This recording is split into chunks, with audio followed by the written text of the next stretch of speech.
Welcome to Politics Done Right. I am your host, Egberto Willies. This is a progressive program that will take the mystery out of politics. This is the program that will encourage you to make sure government becomes we the people. Whether you are liberal, progressive, conservative, or otherwise, you get to air your point of view. We are an independent media outlet that, unlike mainstream media beholden to corporations, we only owe allegiance to you. Remember, you can also send me a tweet at EGBERTOWILLIES. That is at Egberto Willies. Let us engage. It is Politics Done Right. Well, folks, welcome to Politics Done Right. My name is Egberto Willies, your host. Thank you so kindly for being here. Thank you for being a part of the show. Would you believe the name of Politics Done Right? I forgot what show I was doing. I forgot where that it wasn't KPFT that I was doing it at, that it was at here. And hey, I guess I can't complain about Biden anymore. I can't complain about Biden anymore. Anyhow, we're going to have a great show for you today, folks. How are my peeps doing? I know my peeps are doing fine. My peeps are doing fine. Let's see. We have in the house Yvette Avery Herod from Atlanta, Georgia. We have Eric Hayes in from Atascocita, Kingwood. We have Patrick Baron. I think he's from, oh, Patrick, I always forget, but I think it's Florida. We have Bridge MCP from Binghamton, New York, in upstate New York. We've got Faraver, as I keep scrolling down, E2247 from La Entidad de los Estados Unidos de América. And we have, of course, AVQ, El Señor Radnin. Radnin, I hope you're feeling. Oh, oh, oh, you have COVID. COVID is such a pain. See you next week. Sorry about that, man. Just drink a lot of water. I tell you what, I've been lucky. When I get COVID so far, knock on wood, it has only lasted a day that I'm really knocked out. And the other days I just feel like, I have this bad flu and achy. And after the third day, I'm just about ready except for the cough. But man, I feel for you, AVQ. I feel for you, my brother. I feel for you. Just hang in there. All right? That's all I can tell you. Let the body take its course. The body actually does a good job with COVID for most of us that are fairly healthy and not too overweight. That is what they noticed was an issue with COVID and the deaths with COVID. Anyhow, let's see. E224745, the terror is ordered to pay $354.9 million. Yes, E2247. Judge Engoron, and thank you for providing the document. We'll take a look at that. Let's see what else we got here. Bridge MCP. I'm going to post that document. I need to post that document. Bridge MCP says, hey, y'all. Engoron found Trump and his co-defendants liable, ordering Trump personally to pay approximately $354.9 million, while his sons Eric and Donald Trump Jr. are each ordered to pay approximately $4 million, and former CFO Alan Weisenberg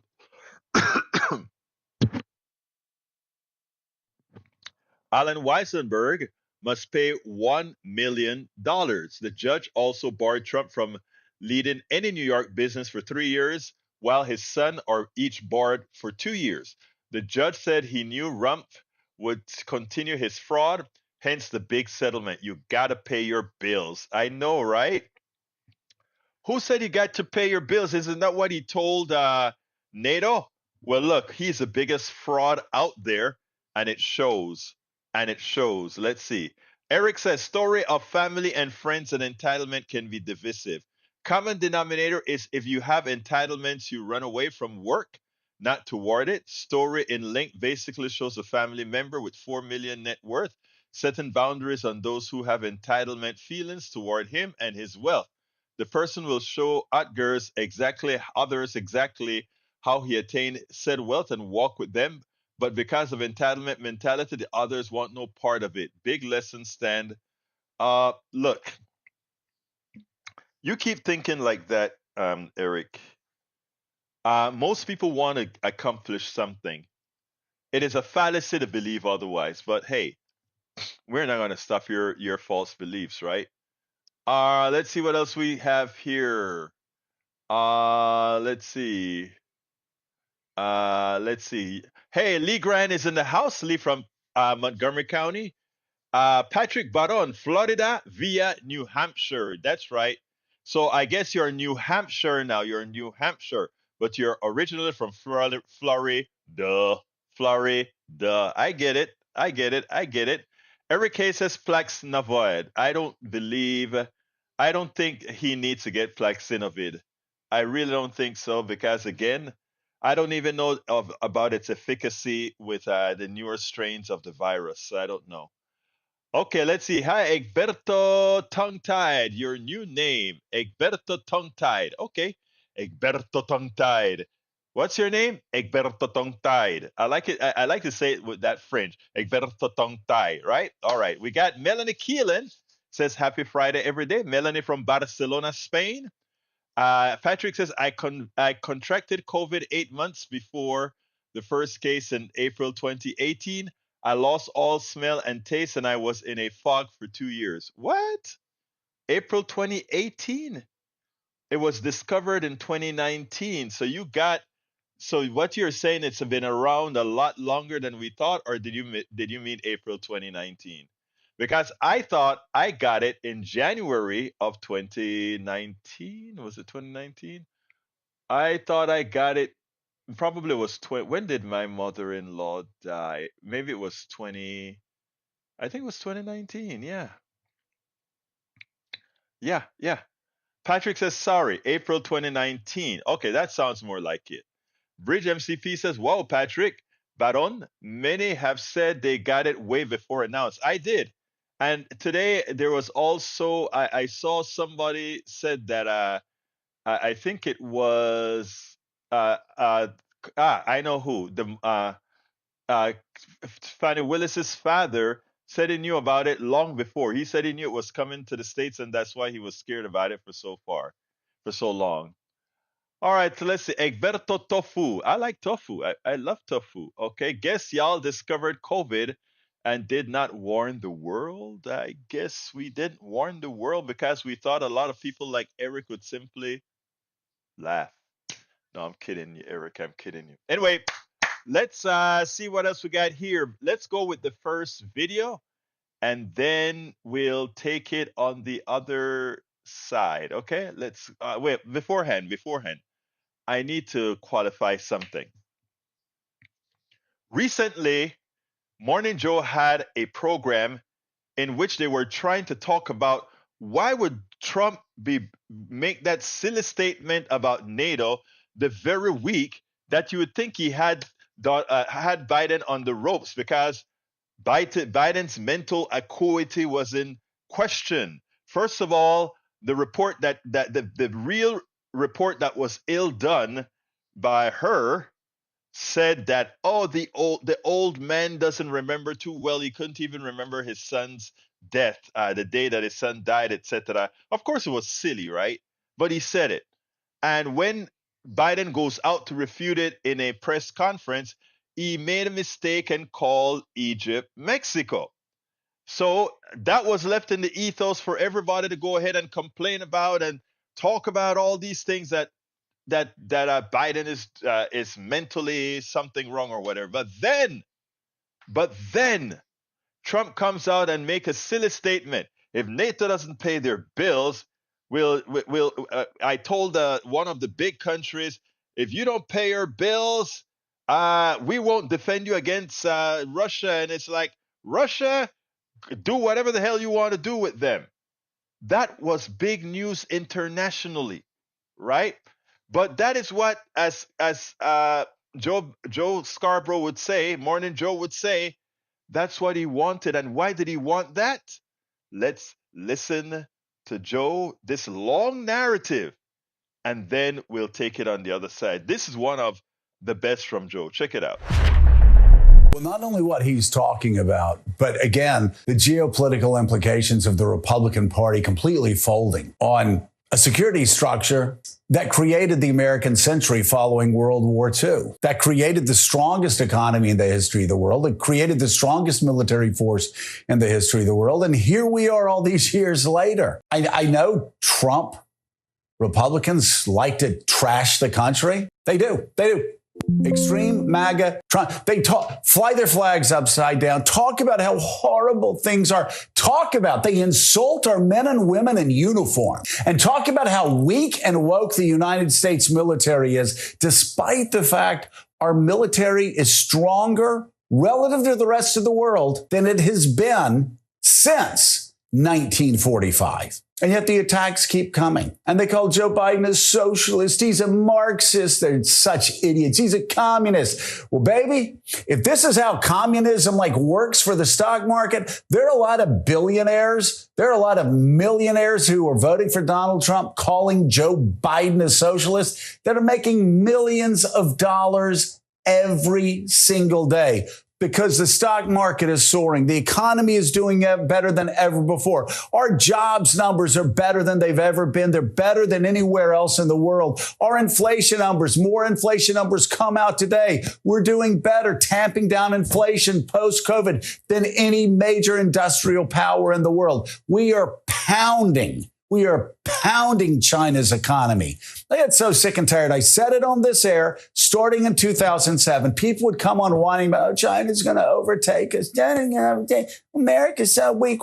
Bullshit. I'm so tired of people trashing America. I'm so tired of it. I've heard it my entire life. I heard it in the late 1980s. It was Japan that was going to take America over, that was going to turn America into Japan's granary, because we were behind on computer chips. And then Intel said, hold my beer. And we crushed them. We crushed them economically. Japan, an ally, but Japan, who was going to turn America into its granary, according to a member of its parliament, they went into a lost decade. America's economy grew. It's continued to grow. We heard the same thing about China. Our economy is crushing China's economy right now. Did you know that? In California, which is supposed to be such a basket case, fourth largest GDP in the world. Russia, which we got Republicans saying they want our military to be more like, they have collapsed. They've been destroyed. This Ukraine war has set them back 20 years militarily. They've got a GDP now smaller than the size of Texas. And yet the whining continues. The hatred for America continues from the extreme MAGA Trumpers. Why? Why do they hate America? Why? Why do they fly their flags upside down? Biden is socialist? Oh, don't tell traders on Wall Street that. Don't tell industrial nations across the world who look at our numbers and say, how are they doing that? How is America? How does America continue to thrive even in the hardest of times? There are entire news networks that are dedicated to spreading the lie that America is weak, dedicated to spreading the lie that the United States military is not the strongest in the world. Those are lies. Militarily, we're more powerful than we've been since World War II. Economically, we're more powerful than all of our allies and enemies. Culturally, that soft power thing that makes such a difference, never been bigger, never been stronger in the world than we are right now. And yet one sick, diseased man who so desperately wants to get into the White House that he admits that he wants the economy to crash. And he says, let's keep the southern border in chaos for another year. And says, you can blame me. Okay, Donald, I'm blaming you. I'm blaming you because we had a solution for the southern border. You said no. You said no. We want the fentanyl. Donald Trump says, keep the fentanyl flooding in. Keep the fentanyl flooding in for another year.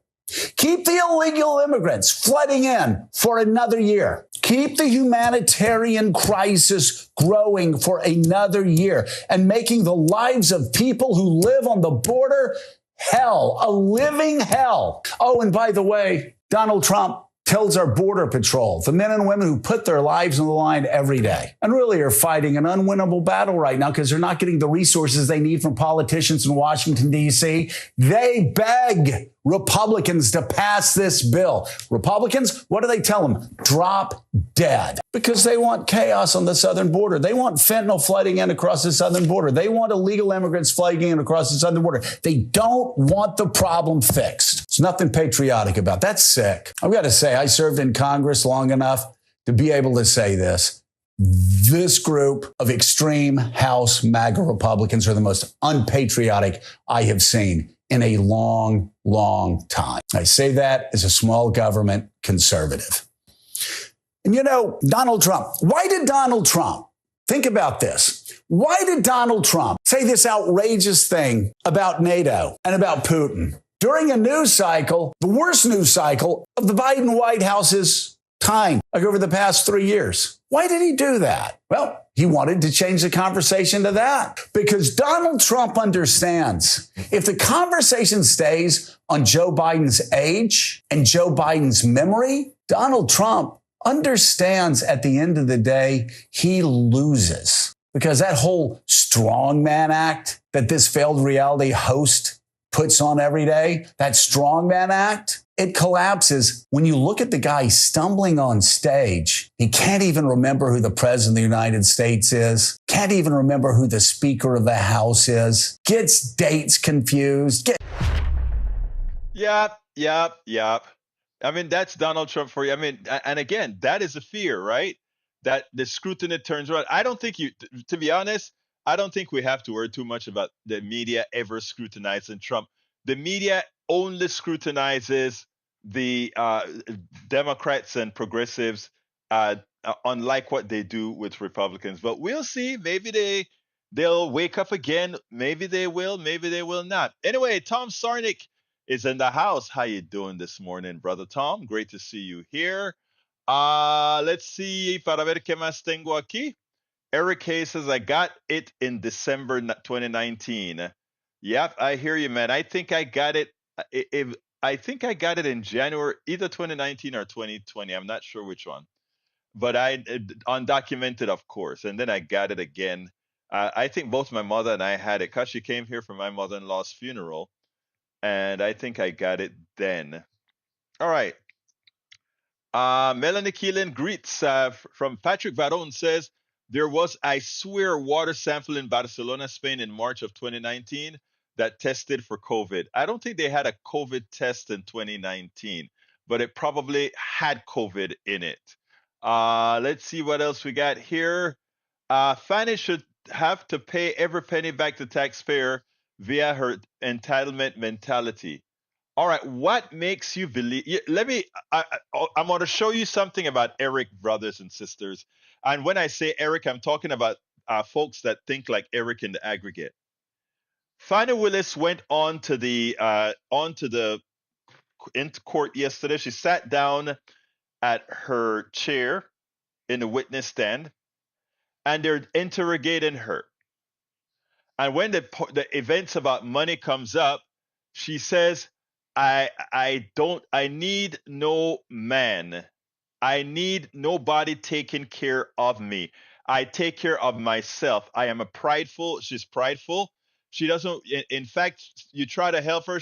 It's almost like she threw it back in your face. You look at her father and you can see where that came from. Her father's a world traveler, was living in South Africa, was doing some legal work in South Africa and elsewhere, and he taught her something that many black families teach, and that is, look, have some cash. Have some cash. Cash, everybody's going to use it. Now, so he did his thing. But the idea is, her entire the reality of her family is self-sufficiency. And she said as much. Wade said as much. Anybody who knew her said as much. She always had that straight face, want to take care of things herself. And if Eric had been following, like I think he has been following, the legal fight on TV, the legal case on TV, he would have seen that. But that went right over his head. And he comes and he says Fannie should have to pay every penny back to taxpayers via her entitlement mentality. Entitlement mentality? What words did Fannie Willis ever said that showed anything other than independence versus entitlement? But you see, you guys just know how to, without even thinking, not thinking at all. You don't think. You just spit the words out. You see a black woman, you spit those words out. Entitlement mentality. When I'll be blunt with you, the group that has the feeling of least entitlement are black women. And you know why? Because they have so many battles to fight. They don't have to fight the battle solely the battle of white supremacy. They have to fight the battle that because of socioeconomic reasons, black women do better than most, right? Black women are doing better than black men. Black women are doing better than white men in the aggregate, right? When it comes from education and quite a few other things. So they have so many battles that they're fighting, right? And, you know, it is always them. They're fighting against black pastors that are some of them. A large percentage of the black pastors are some of the most homophobic, gay, anti-gay, anti-women groups of men you'd ever see. Until that sect die out, there's no use for why you think a lot of women leave the church. They go into progressive churches, right? So I mean, so when it comes to what black women do, and that's why I was so happy to see how Fannie Willis handled herself in that chair. She went out there with fire. She showed, I don't care. I won't be intimidated by you. I know my stuff. She sat down. Give me document this, document that, document thing. Get that to me now. And then she picks up the document. These documents are lies. And she looks into the face of the defense attorney. These documents are lie. You could see the woman start to feel a bit of fear in her because she knows this wasn't just a woman talking loud. This wasn't just a woman going berserk.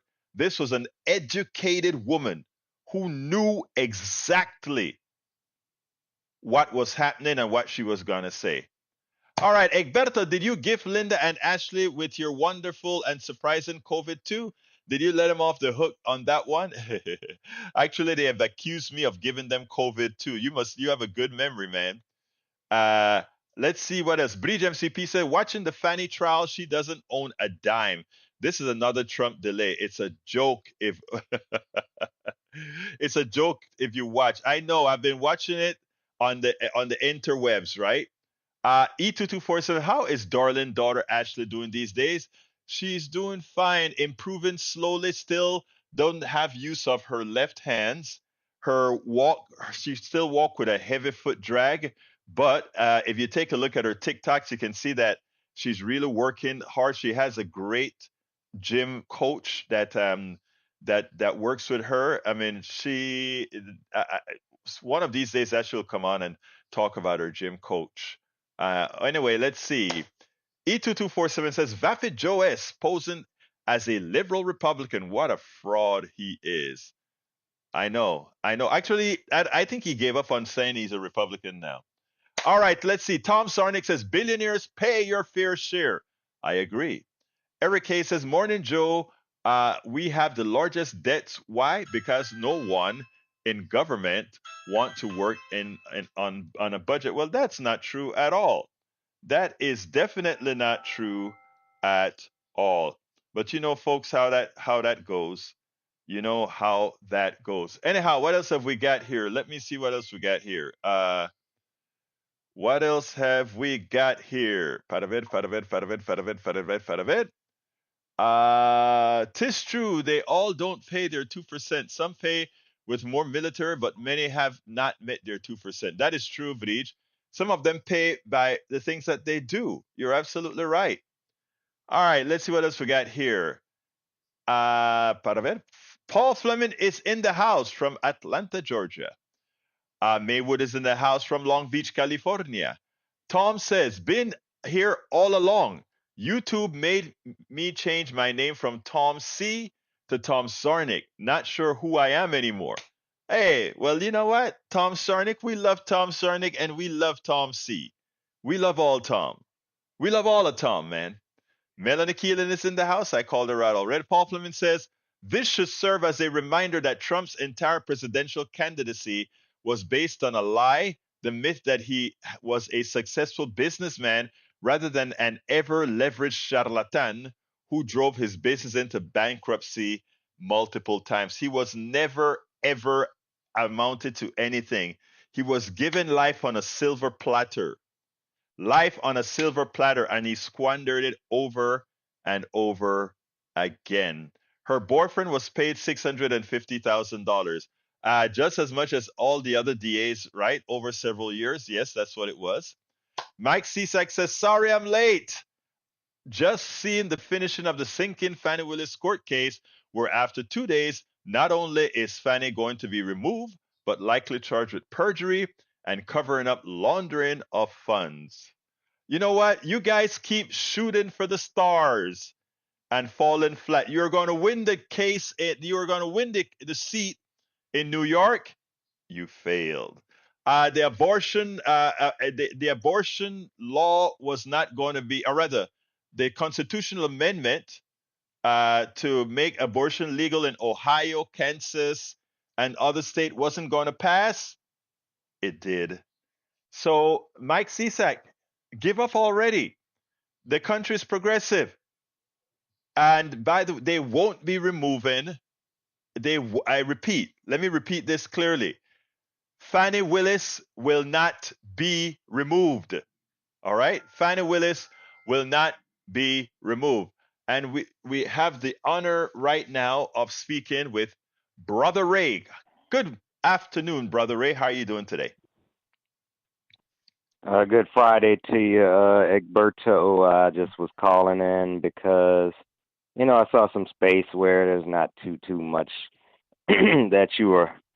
I guess you kind of chill today, so I'm just filling some space here and Yes, talking I'm about the chilling. Orange Man and Yes, yes, yes. I am chilling today. I only had one video for today. And you know, when I have that, I depend on you all to keep it going. So keep it going, brother. yeah. So I'm watching this story about Fannie Willis and um, I ain't gonna lie, I hate that for the young lady and being in her position and her personal life is being put out there and it's so crazy.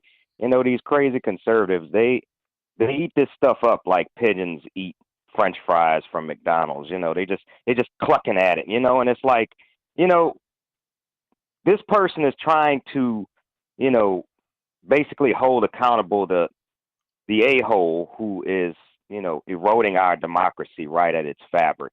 But yet you want to scrutinize her because she had what I would consider a, you know, typical relationship. She's a black woman. She met a black man who happened to be in a position that she hired.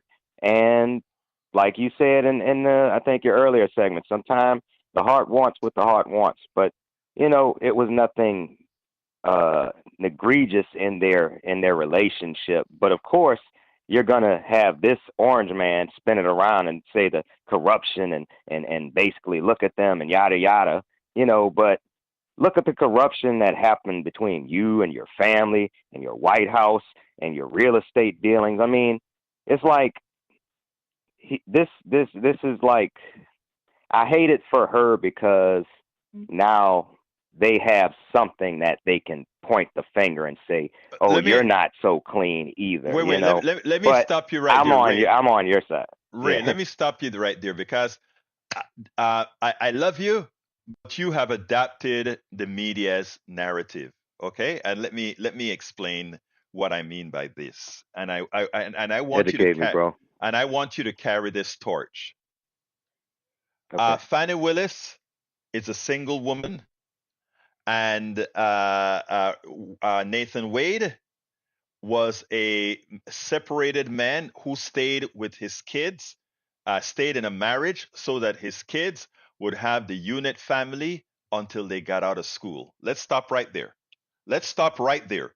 Fannie Willis, a single woman with two kids, a great father who loves her to death, who wants to protect her. Let's leave it right there. We look now about Nathan Wade. Nathan Wade, and all of this came out in the testimony. Nathan Wade was a man whose wife cheated on him and he wants a divorce, but for the sake of the kids, Nathan Wade says, we are going to stay together. We're going to raise our kids and make sure those kids have a unit family. Not everybody gets to live within a unit family, whatever the hell that means. Okay, but that's what he did. So let's put a stop right there. That is what they did. You cannot find something more family values than that. Okay, now let's move a little bit further. Fannie Willis meets Wade, Nathan Wade, and they are together for, I mean, they met, they don't, later on they come together and they meet in Atlanta, etc. And they do develop a relationship. Two hard working professionals in a field that work together, and both of them are two strong-headed people, and I could see an attraction that would easily occur between two people like that, and we're all human beings, and that they fell in love and they hooked up for some time is very, very natural. It's very, very natural. Let's back up a step now. Let's take Fannie Willis and Wade out of the picture for a second. I met my wife on my job. I left my job because after a while, well, there are a lot of reasons I left my job. Some of it I put in the book. But anyway, I met her on the job. The relationship developed on the job. A very large percentage of relationships develop on the job. Now they said that Can I stop you, Egberto? Can I absolutely, stop you absolutely. right quick? Please do, please do, please do. Yes.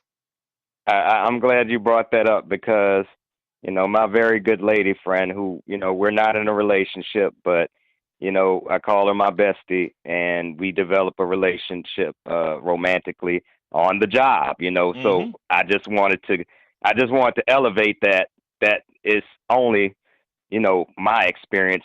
So I'm just saying it's only but common, as you say. But what I'm basically saying is it's unfortunate that, that relationship as it developed naturally, and these are two, young black professionals, at the top of their game right now, doing something very important, and it's like her personal life is being scrutinized and taking away from her, I guess, credibility by certain aspects of our population that basically want to look at it and say, "Oh, she's not fit to do this case because she can't even, control her personal stuff." And And I that and mean, that's where but that's where I want to say, I want to interrupt you right there. and That narrative can only occur if we allowed that narrative to be the lead. You see, because again, uh, if that story never came out about she being in a relationship with the district with the contract district attorney, all people would see is what she does, which is all they should see. So we cannot elevate that these guys are trying to sensationalize that these two people are lovers. Everybody that is lucky have lovers, right? If you're a lucky, you have a lover, Ray. You're a happy man. You have a romantic relationship. That's beautiful. People having romantic relationships, those are beautiful things, and that you want to make it that oh, if I'm working together and I fall in love with somebody I'm working together, that somehow that corrupts something. Only in the minds of corrupted people does that occur. Now, nepotism is something we need to fight against. In other words, if you develop that relationship, you need to have another guardrail that, and I think that is a legitimate concern. You need to have a guardrail to make sure that your romantic relationship doesn't make your utterances or the things that you do a causal of that romantic relationship. So I think it's fair game for you to say, okay, you guys are together. Did you get that contract simply because he was your lover? That would be a problem. Okay. But let's not adopt the sensationalism of the media or what Trump, because that's what Trump loves to do. And let me give another example. Trump's life is a lot is the sensational life. Several baby mamas, all these different things, several baby mamas, corrupted, all this thing, the people that he's ripped off with Trump University, Trump Water, all the real estate explode, all the that is what's sensational. Fannie Willis doesn't have a lot of money. She's not a rich woman. She's just doing her job. Let's make it where it really belongs. That's all I'm saying, brother Ray. All yours. Oh yeah. Well, first of all, Egberto, I want to say thank you for breaking that down for me, because like I'll be too busy working sometimes to really digest all of this news, and I'm really like brother Neil Aquino. I'm really delving deep Yeah. into the local political Oh stuff. yeah. Shout out to brother Neil Aquino and Daniel Cohen. I actually saw Daniel the other day, and at many events I see him. So um, Oh, basically, I just talking about that, are you going to Obedike Kamau's memorial tomorrow at the Shrine for the Black Madonna? Obedike I think Kamau. we gotta work. Oh, okay. Because I was going to say, Obedike Kamau was the general manager at KPFT, and he died a couple of weeks ago. And we're not we there is a family having its memorial at the Shrine of the Black Madonna. So I'm going to go out there and live stream it. So if you're in the job, you can pull it up on your phone or something. Okay, well, yeah, I know the shrine is not far from where I'm at, Egberto. So, if you're in the area, I could definitely drop you the address where we'll be. Actually, it's going to be a big day at work for us. Well, I tell you what, drop me the address. I'm going to be at I'll be out there, and if you drop me the address, I'll swing by and say hi, give you a big hug, all that good stuff, brother. Oh yeah, yeah, it's like 5 minutes away from that area. So, yeah, I'll go ahead and drop that in your email. And yeah, man, come have a cup of coffee or something. We definitely got Absolutely, some floating around the office. absolutely, brother. Will do. Okay. All right, sounds like a Take care. plan. All right, take care, my brother. All right. Anyway, folks. All right, you too. All right, my man.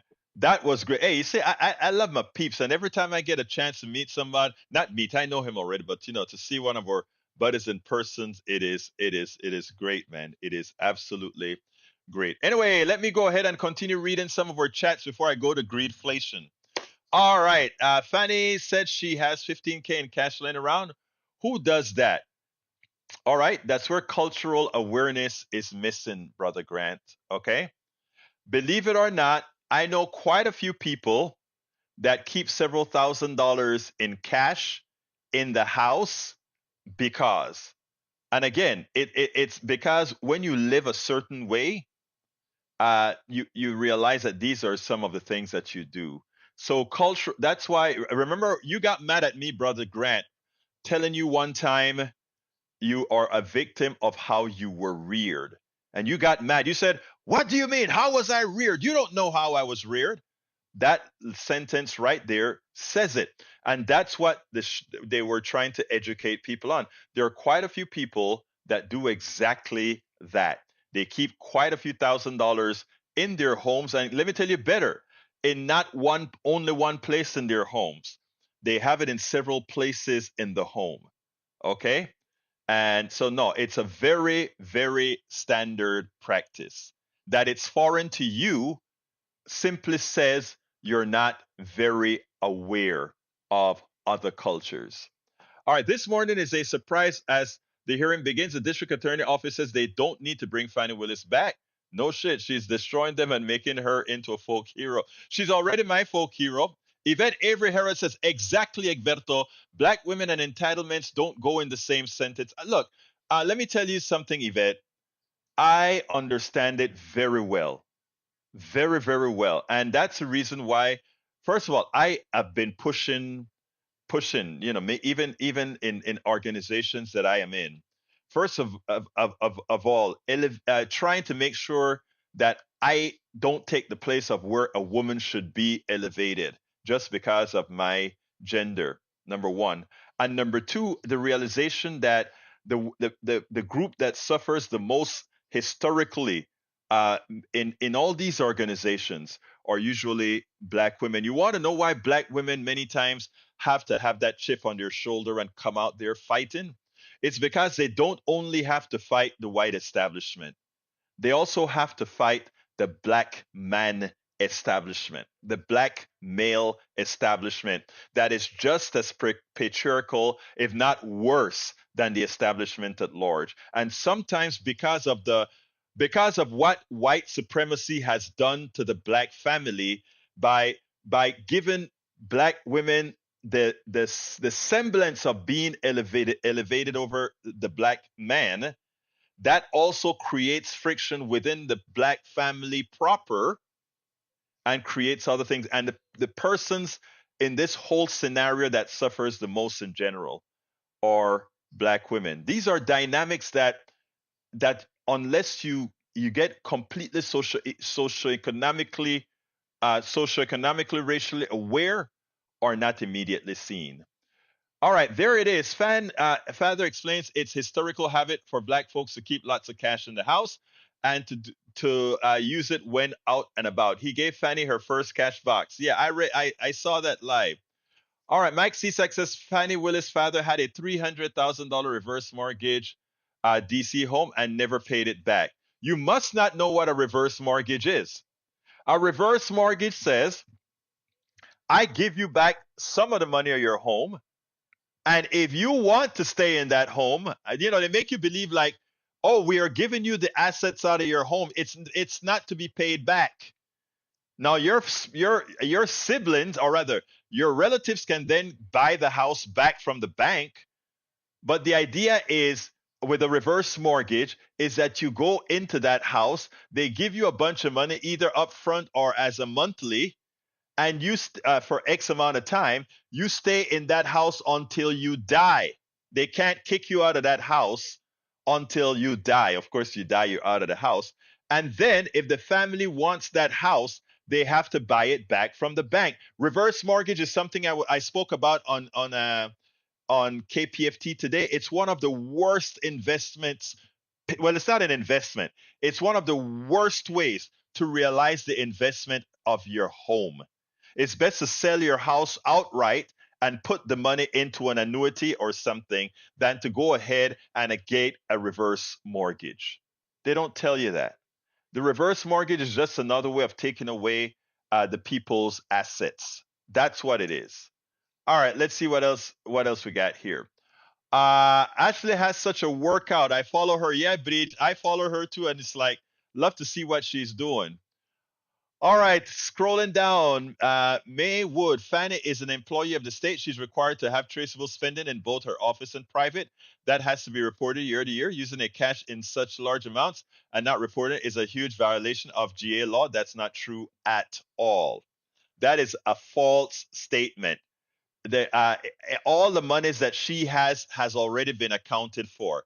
So if I am working a job in Georgia as an attorney general or whatever, and I constantly put some of my money, instead of putting it all into my savings account and checking account, I put it into a lot box in my house. And later on, I need to pay somebody and I give them $2,500. That money is already accounted for. I have to report that to nobody. It's already accounted for. Hey, learn about GSA, how accounting really works, okay? Please do. Please, general standards and whatever it's called. All right. Breach MCP says Fanny's father was not in the country, so he gave up the house. How silly to think. But it's not only that. It's not only that, Breach. the whole idea behind a reverse mortgage is when you're dead, the house is gone. If your relatives want it, they have to buy it back from the bank. I know that from experience because we didn't know one of Linda's aunts had a reverse mortgage on until we found out later on. Okay? So look, that's the case. Patrick Barron said, Egberto Willis, you almost got it. LOL. I was born in New Hampshire. Now I'm taking care of my mom in Florida. Live free or die. I reversed it. Okay. So I was right in the first place, Patrick Barron. Florida. The orange man is okay. All right, let's see what else we got here. Eric Hayes, I sound like Egberto knows Fanny and Nathan. No, I just read. Bruce Pollard is in the house. How you doing, brother Bruce? Great to see you here. British MCP says Trump is behind these charges. Wonder if he will pay his bills to them. He's scared and region, and you guys hear what you want. Cherry picking. Look, I forgive them. PDR is resembling the Jerry Springer show over the Fannie Mae stuff. I mean, the Fannie, hear me say Fannie Mae, the Fannie stuff. No, I'm not. You know better than that. Patrick Barron says all of my relationship was because of a job, every single one of them. And that's because that's where we spend so much time. Fannie Willis' father admitted that he and Fannie were together with lawyers working on their story. That's what you do in order to get their large cash on hand story. This was only excuse Fannie could possibly use to cover up. You know what is so funny? They make it seem like you and the lawyer sat down and work on that. Yeah, that's what we do. The lawyers prep you before you go onto the stand. There's nothing strange about that. There's nothing sinister about that. All right. Bleed MCP says some PDR peeps are resembling Magat mentality. Yes, I know. Paul Fleming says defendants did not commit murder or arson. They did not go on to gunfight. And I think this is my girl from Binghamton, Nueva York. How you That's doing? right. How you doing, Breach? Yeah, I'm okay. I'm tired. My eyes are bloodshot watching this Fannie Willis Oh, trial I thing, know. which some people are just cherry picking, but I am watching it all day, every day. I've seen everything, and those lawyers on the other side are such idiots. Yeah, They're I just know. wasting time answering question over question and saying question over question. I mean, yes, people don't know that about black people or some people, a lot of women keeping cash. Yeah. We do that. It's a safety thing. Men don't care, but we do that. That's number one. Number two, Fannie Willis, they were arguing, and you probably saw it. She did not want to. She wanted to take the stand, and her lawyers, of the lawyers, were in an argument about her not having to. Yep. And she heard that, and she's in the courthouse, and she ran down there. And she walked right in like a storm and said, I want to testify. I want to clear up the lies. Before I do, give me these 3 documents because they're all lies. Mm-hmm. And she was pissed. And she just threw them under the bus. I know. And yes, she was a little bit. You watched that? She was so pissed off, and I would be too. Well, let So me give they're you a all joke. trying to get them on cash. Yes. Dad, Let me give you a joke, Breach. As right while it was going on, when she came in and she told him, I want to make you know one thing. I am not on trial here. It is Trump who's on trial for right. trying to steal an election. I made a little TikTok out of that. In no time, it went on to another feed called News Break. It got over 100,000 views in less than a day. I probably saw it indirectly. I saw that indirectly. I was like, oh, that was you. But yeah, Yeah. and then, I don't think Wade was the best witness, but he was trying to tell the truth. And yes, maybe they shouldn't have used cash. I mean, but that's the way she did it. He paid for it. She paid him back. But That's all there is to it. what I'm trying to say is the following, right? Here's what I'm saying. I am saying the burden is not on Fannie Willis to say whether if she said she's paid cash, that's their prerogative to prove otherwise. Okay, I mean, what gets to me, right, is some people in this country gets the benefit of the doubt. And I don't want to pull a race card here, but whenever it comes to black people or people of color, if you listen to the Oh, way those yep. lawyers interviewed the black folks on that show, on that I call it a show. If you, I mean, it was so condescending, It is and a show. I know, Breach, you have empathy, so you could feel how the demeanor, even the judge himself, when the new guy on the stand a few hours ago, the former partner, Bradley. he asked the Yeah. lawyer, why are you shouting at me? Because the lawyer, I thought, was so disrespectful and talking down to him as if he was a boy. You know, they like to call black men boys, right? He was speaking to him as Well, if he they did was the a, same thing to Fanny. right, like he's a They kept boy. on saying, Fanny kept on saying, "Stop yelling at me." Right. And then what got to me with the judge now, because he's a younger judge, he's not even 40 yet. When the guy says, why are you shouting? And the judge comes back and says, he's not shouting at you. I'm like, yes, he is. He's not only shouting, Yeah, he was. but he's being condescending. And what I'm saying is, Right. when it comes to seeing harm done to black people, there are so many people whose eyes cannot see it because, again, they feel because this is the black woman that won the DA. It's like somehow she doesn't deserve to be there. Like somehow her worth isn't there. And what I love about her saying, to hell with you guys, I'm going to come out there with my, and you know what I love about it? She was natural. She used her slang terms that those women at Harvard, I Oh mean, not Harvard, yeah. Howard University, I think she's from Howard University. They have the vernacular, right? Go out and said, I'm going to show you the vernacular of intelligence doesn't look one way. The vernacular of intelligence is up in the mind, not in your phraseology. And that is what gave, I mean, when she came up and started talking, I was like in heaven. I was like, thank you. So was Because I. I was like, she's like partying with her friends. She's doing this and that. yes, She yes. talked like a regular person. Like that's the way we talk. But you know what is most important? She knew the law. It shows that Well, that's it. she does her party stuff, but baby, she knew the law better than every single one of those guys in there. Every single one of those guys in there. I loved when she said, no, I don't drink any kind of wine. I drink vodka or vermouth or whatever the hell she said. I I just know. cracked up. I was like, oh, get down and dirty, girl. The thing Yeah. that gets me is that if this was a man doing this, if she was a man and did what she did, there would be nothing, crickets. But not only is she not a man, but she's a black woman in Georgia, a DA going after Trump. So Trump rallied up those people that are fighting her, Yes. and Yes. he got that going. This is all on him. Right. Another thing on him, and I think Bruce said that they think they have enough that she should, get a new DA. And I was like, no, Oh, no, no. she They don't fought have. for this.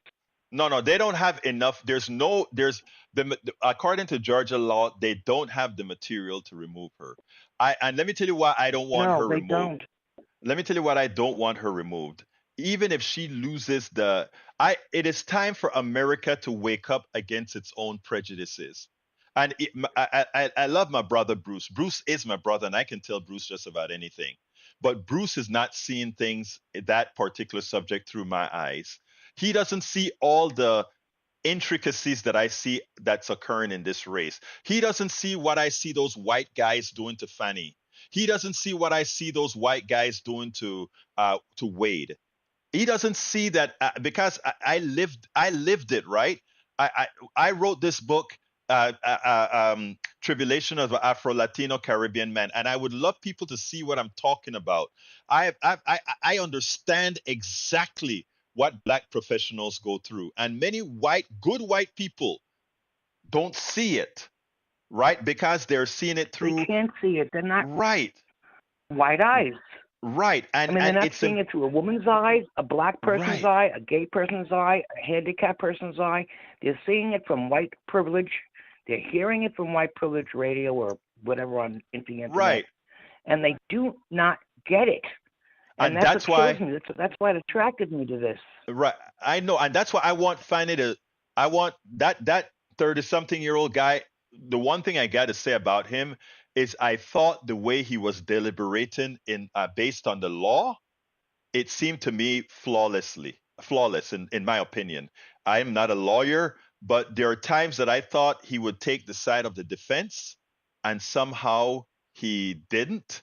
And it was because he said, well, according to he actually said something one time that says, like, according to my feelings, I see your point, but according to the law, you haven't met that burden.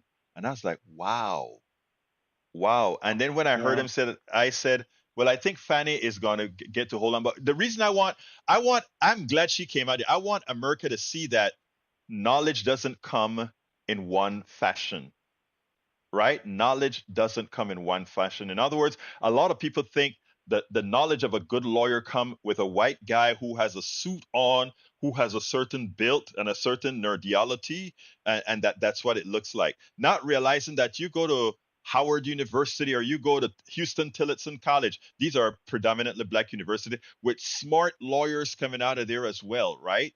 But they don't have the what people perceive as being the competent lawyer in them. And when we have to get across that minefield, and I think Fannie Willis, believe it or not, that little outburst that she had there that shows not only somebody with an outburst, but that she had the competency. Anyway, finish her up for me, Bridge, but you're going to be closing out the show for us. So Oh, I want you to close the show I'm for us sorry. I today. didn't mean to. No. Well, I think people should pay more attention to the words that people are saying and not cherry picking what somebody else says. And to look at that thing with, like you said, a different pair of eyes. Yeah. Not the eyes that you were suppressed with or inoculated with or privileged with, but eyes of another person. Walk in my shoes. I mean, You they're all know, about this Jesus and all this crap. Walk in my shoes and see how it right. feels. And don't give me this, fiscal financial crap. And don't give me all this bullshit. Sorry, that No, no, just you're comes out right. of their mouth. It's just constant. It's like, look at it from somebody else's perspective. I Let me got do into it. this because she was a black woman. Mm-hmm. Mm-hmm. Sorry, I was going to say she's a black woman in the Georgia trial. And I knew when this came out, I was like, here we go. Mm-hmm. Here we go. So that's why I'm Exactly. paying it, and that's why I missed the show yesterday. It was too important for me. But But let me anyway, I just didn't mean to. no, no, no. We're going to go over by a couple of minutes, but I just want to say this. I'm using a mea culpa. My mea culpa, Bridge, and I think I've told you the story. I was from being from Panama, black and Latino. I was homophobic. I was also sexist. I've extricated that from me. And what I want us to be able to do, you have to confront these things head on. Until I confronted it head on, I couldn't do a complete change of or complete makeup of who I am. And I can tell you bluntly, that's this is the real me. No longer a homophobe, no longer a sexist, no longer any of that. And that's why people say, well, why do you mess with racists or don't mind having racists in your group and all that kind of stuff? And my thing is, you know why? Because just as I could call that guy a racist, somebody could call me some other ism, right? And if I can get over Right. it, you can too. And Well, we're not. I'll. Go ahead. I was going to say the worst thing that you could be right now is a black, female, gay, handicapped person. Exactly. You're like the Exactly. lowest of the lowest. And Exactly. what would they do with them? Exactly. Anyway, sorry, and everybody have a good weekend Thank you, Brice, for and all calling in. that stuff. Always a blessing hearing from you, sis. Anyway, folks, thank you I talk to you all. soon. All right, babes. Thank you all for checking in today. Thank you all for listening. Thank you all for watching. Check out the article Greedflation that I have. I'm going to throw it on the screen real quick. Check it out. It's at the link is going to be in the blog post for this. Please remember to support the show. How can you do this? Please go to politicsdoneright.com/support. That is politicsdoneright.com/support. I'm going to put that link in the field right now. politicsdoneright.com/support. And you can please subscribe to our newsletter. Where do you find our newsletter? At politicsdoneright.com/newsletter. Please find a way to support us however you can. We want to tell our brother and PDR Posse member, Michael Rudnin, who has contracted COVID, please get better soon, Please, folks, please get better soon. Mike Cisak, we'll talk about that some other time. Anyway, folks, my name is Egberto Willies. This is Politics Done Right, and you guys know how I end this baby. I am what? Out!